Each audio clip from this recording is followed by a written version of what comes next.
લોકસભામાં સાબરકાંઠાના સાંસદ શોભના બારૈયાની રજૂઆત નેશનલ હાઈવે નંબર 48 પર વારંવાર થતા સમારકામનો કાયમી ઉકેલ લાવવાની કરી માગણી તો પ્રાંતિજના રસોલપુર હિંમતનગરના પીપલોદી તેમજ ભિલોડાના ગળાધર પાસે અંડરપાસ બનાવવા કેન્દ્ર સરકારને કર્યો અનુરોધ।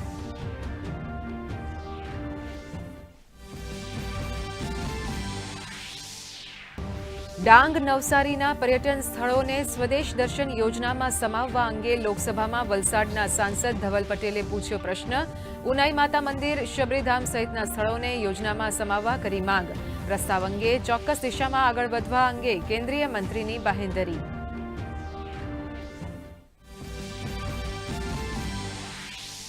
રાજ્યસભામાં બંધારણ પર ચર્ચામાં કલમ 370, 356 અને જાતિ આધારિત ગણતરીના ગાજ્યા મુદ્દા। મલ્લિકાર્જુન ખડગેનો કોંગ્રેસના રાજમાં મહિલાઓને મતાધિકારનો હક મળ્યો હોવાનો કર્યો ઉલ્લેખ તો નિર્મલા સીતારમણે કટોકટી કાળમાં અભિવ્યક્તિ સ્વાતંત્ર્ય પર તરાપ મુદ્દે વિપક્ષનો કર્યો ઘેરાવ।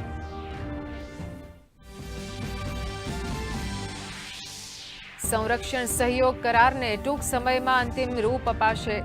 ભારત શ્રીલંકા બંને દેશો વચ્ચે દરિયાઈ સુરક્ષા, આતંકવાદ, સાયબર સુરક્ષા સહિતના ક્ષેત્રે સહયોગ વધારવા પર ભાર। વીજળી ગ્રીડ કનેક્ટિવિટી ઉપર પણ કામ કરવા પર બંને દેશો સંમત।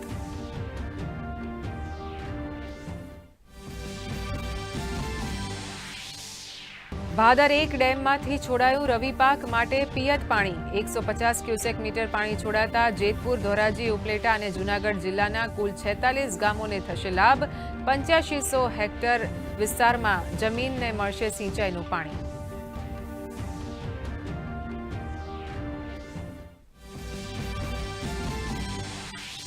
ડુંગળીના ઊંચા ભાવો વચ્ચે જામનગર હાપા માર્કેટમાં ડુંગળીની મબલખ આવક। યાર્ડ ભરાઈ જતા 4 દિવસ સુધી ખેડૂતોને ડુંગળી યાર્ડમાં ન લાવવા માટે અપાઈ સૂચના। વધુ આવકને કારણે ડુંગળીના ભાવમાં ઘટાડો થાય તેવી શક્યતા।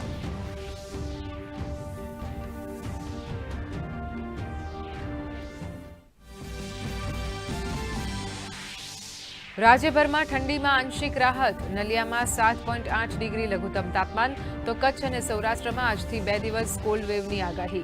મધ્યપ્રદેશના ભોપાલ, જબલપુર સહિત 37 જિલ્લાઓમાં પણ શીતલહેરનું અનુમાન।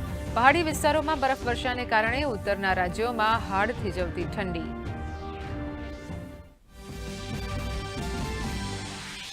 બ્રિસ્બેન ટેસ્ટમાં વરસાદના વિઘ્ન વચ્ચે ભારતનો નબળો પ્રારંભ। પ્રથમ ઇનિંગ્સમાં ઓસ્ટ્રેલિયાના 445 રન સામે ત્રીજા દિવસના અંતે ભારતના 4 વિકેટે 51 રન।